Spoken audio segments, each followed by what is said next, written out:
સુરતમાં કોંગ્રેસનું નારી સ્વાભિમાન આંદોલન। તો સુરતથી આ સમાચાર મળી રહ્યા છે। સુરતમાં કોંગ્રેસનું નારી સ્વાભિમાન આંદોલન। તો વરાછા મિની બજાર ખાતે ચુસ્ત પોલીસ બંદોબસ્ત ગોઠવી દેવામાં આવ્યો છે। પોલીસે પરવાનગી નથી આપી, તેમ છતાં કોંગ્રેસ આજે સુરતમાં આંદોલન કરશે। તો પરેશ ધાનાણી અને પ્રતાપ દુધાત આ આંદોલનમાં જોડાશે। તો આંદોલન થઈને જ રહેશે। પ્રતાપ દુધાત દ્વારા આ ચીમકી ઉચ્ચારવામાં આવી છે। ત્યારે પોલીસે પરેશ ધાનાણી અને પ્રતાપ દુધાતની અટકાયત કરી હોવાનું સામે આવ્યું છે।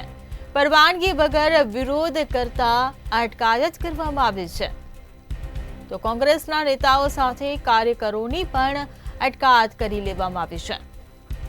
ત્યારે અમે ડરવાના નથી તેવું પ્રતાપ દુધાત દ્વારા નિવેદન આપવામાં આવ્યું છે। તો ગુજરાતની જનતાએ હવે જાગવાની જરૂર હોવાનું કોંગ્રેસ દ્વારા આ નિવેદન આપવામાં આવ્યું છે। દીકરી માટે લડત ચાલુ જ રહેશે તેવું પ્રતાપ દુધાતે નિવેદન આપ્યું છે। તો ધરણા શરૂ થાય તે પહેલા જ પોલીસે અટકાયત કરી લીધી છે। તો કોંગ્રેસના નેતાઓ સાથે કાર્યકરોની પણ અટકાયત કરવામાં આવી છે।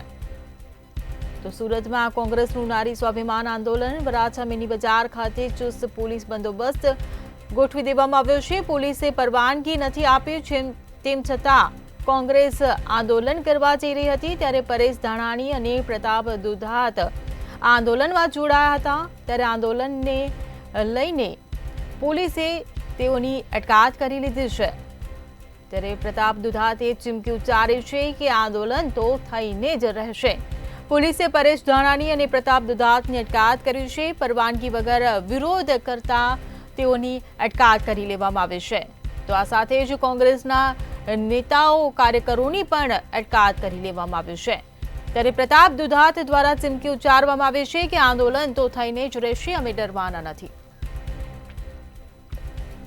સંવાદદાતા રાબિયા આપણી સાથે જોડાઈ ગયા છે। જે રાબિયા, કોંગ્રેસનું સુરતમાં નારી સ્વાભિમાન આંદોલન આજે યોજાઈ રહ્યું છે, પરવાનગી નથી આપી, જેને લઈને કોંગ્રેસ નેતાઓની ધરપકડ અટકાયત કરી લેવામાં આવી છે। વધુ શું વિગતો?